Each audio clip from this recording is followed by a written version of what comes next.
So this is the famous palace? This is it, David's palace. Here is the big question. Is the time of David historical or mythological?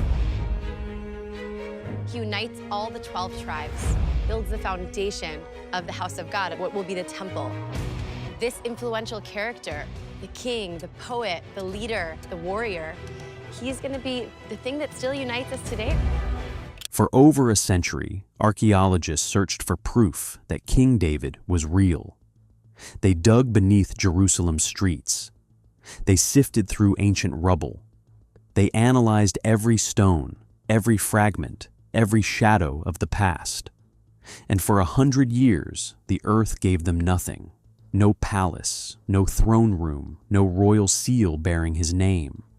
The silence was deafening, and slowly that silence became a verdict. Scholars began to whisper what many had already started to believe. David was a myth, a legend inflated by ancient writers. There's a reason that people still talk about him today. Yeah. If he was a two-dimensional character, it would be it. I mean, it would be just another name in the Bible. Perhaps he existed once, a minor tribal chief, a local warlord forgotten by time. But the powerful king who united a nation and built an empire from stone and blood? That David, they said, never walked the earth. The academic world moved on. Textbooks were rewritten. Students were taught that the united monarchy was fiction, a political fantasy invented centuries after the events it claimed to describe. Case closed. Question answered. History settled. Except it wasn't, because two archaeologists refused to accept what everyone else believed, and what they eventually pulled from the ground would silence the skeptics and rewrite everything we thought we knew about one of history's most controversial kings. This is the story of how a forgotten hilltop revealed a secret that had been buried for 3,000 years. The problem no one could solve. To understand why this discovery matters, you have to understand the problem that haunted biblical archaeology for generations. Ancient texts describe David as a ruler of extraordinary power. He commanded armies. He collected tribute from conquered peoples. He established Jerusalem as the capital of a unified kingdom, stretching from the southern deserts to the northern highlands. According to these accounts, David didn't just lead a tribe, he built a nation.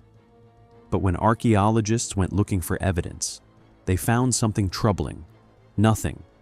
Excavation after excavation came up empty. Jerusalem.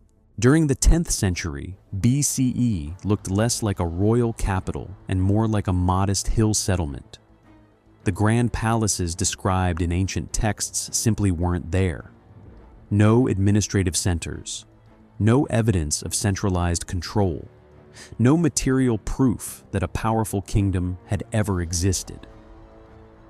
As years passed without discovery, the scholarly consensus hardened into certainty.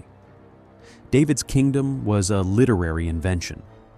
The united monarchy was propaganda created by later generations. And anyone who suggested otherwise risked their professional reputation. The absence of a palace became the strongest argument against David's existence. Because a king who ruled territories as vast as the text described would need more than a tent. He would need a seat of power, a place for administration, storage, planning, and control. Without that palace, David's kingdom was a castle built on sand. And yet, beneath the growing certainty, a few voices wondered whether the problem wasn't with David at all. What if the problem was with the search itself? The archaeologists who wouldn't quit his name was Yosef Garfinkel, a professor at Hebrew University, a man who spent his career digging through the dust of ancient civilizations.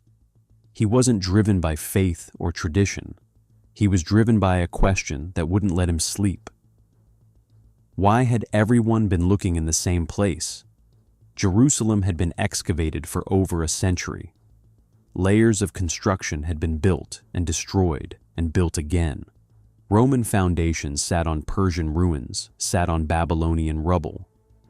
The city had been conquered, burned, rebuilt, and transformed so many times that finding 10th century remains was like searching for a single grain of sand on a beach that stretched to the horizon. Garfinkel began to wonder something dangerous. What if the evidence of David's kingdom didn't survive in Jerusalem? What if it survived somewhere else entirely? He found an unlikely partner. Sar Ganor of the Israel Antiquities Authority shared his suspicion. Together, they developed a theory that went against everything their colleagues believed. Early kingdoms don't always leave their clearest marks at the center. Sometimes the most revealing evidence appears at the edges, border regions, frontier fortifications, places where emerging powers project strength against external threats. They began reviewing data from forgotten sites, and one location kept surfacing in their research. A rocky hilltop called Khirbet Qeiyafa. It sat above the Eila Valley, overlooking one of the most strategically important corridors in the ancient world. Earlier surveys had noted stone remains, but no one had taken them seriously. The site seemed isolated, unimportant, just another ruined hilltop among thousands. But Garfinkel and Ganner saw something others had missed. The preliminary data suggested unusually thick walls, structured layouts, evidence of deliberate planning. When they proposed a full excavation, colleagues warned them they were making a mistake. Linking any site to King David was career suicide. Scholars who had made bold claims before had seen their reputations destroyed, their work dismissed as religious wishful thinking, disguised as science. They dug anyway, and what emerged from that ancient soil would change everything, what the ground revealed. The first signs of trouble for the skeptics appeared almost immediately. As excavation moved beyond surface work, massive stone walls began emerging from the earth. These weren't thin barriers or simple enclosures. They were fortifications on a scale no one expected from a supposedly weak and undeveloped society. Then came the city plan. Streets and structures followed a clear, deliberate layout. Buildings aligned with obvious intention. This wasn't a settlement that had grown organically over generations. It had been designed and constructed according to a single unified vision. Someone with authority had organized this, someone with power. But the discovery that caused real panic among skeptics was the gates. Archaeologists uncovered not one, but two monumental gates built directly into the fortifications. 2 gates. In the ancient world, most fortified cities had a single gate for control and defense. 2 gates required more resources, more labor, more sophisticated planning. And then scholars noticed something that made the silence in academic circles almost uncomfortable. The biblical name for this site was Sha'araim. In ancient Hebrew, Sha'araim means 2 gates. Some tried to dismiss it as coincidence. Others couldn't bring themselves to speak at all. Carbon dating sealed the timeline. Olive pits and organic material found beneath the walls placed construction firmly in the 10th century BCE, the exact period traditionally associated with King David. The old explanation started breaking down. This wasn't a seasonal camp. It wasn't a temporary military outpost. The scale, the planning, the location, the dating, everything pointed towards something that wasn't supposed to exist: centralized authority in David's time. The palace on the hill. The final blow came when archaeologists completed excavation of the largest structure at the site. It stood at the very summit, higher than every surrounding building. As more of it was uncovered, the team realized they were looking at something unprecedented: a building larger than any known Judahite structure from the 10th century BCE. This wasn't a minor adjustment to scholarly expectations. It shattered them completely. The layout revealed deliberate design, elite use, command and decision-making functions. This was not a domestic residence. It was a seat of power overlooking both the city below and the strategic valley beyond. Building something of this magnitude required organized labor, reliable resources, and sustained planning over time. A small local leader couldn't accomplish this. A tribal chief operating alone couldn't marshal the workforce necessary. This structure demanded a king. Storage areas filled with hundreds of standardized jars bore official seal impressions. These weren't decorative marks. They were administrative tools tracking goods collected under central authority, taxation, resource management, the machinery of a state.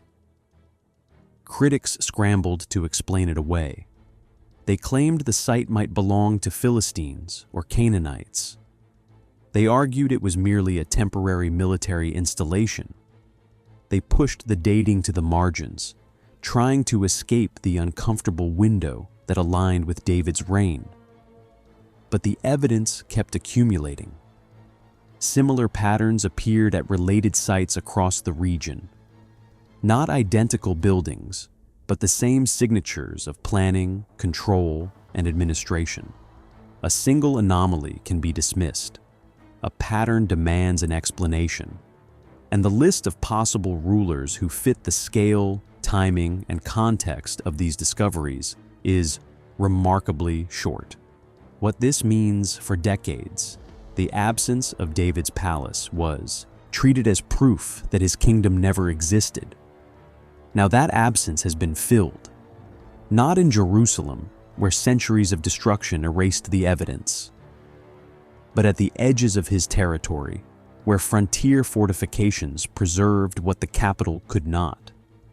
The discovery at Khirbet Qeiyafa doesn't answer every question. Archaeology rarely offers that kind of certainty, but it fundamentally shifts what we can reasonably believe about one of history's most debated figures.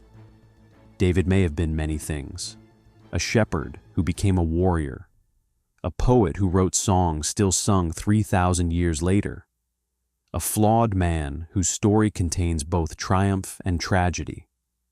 But he was not a myth. The stones don't lie, and sometimes the truth waits 3 millennia for someone stubborn enough to keep digging when everyone else has given up.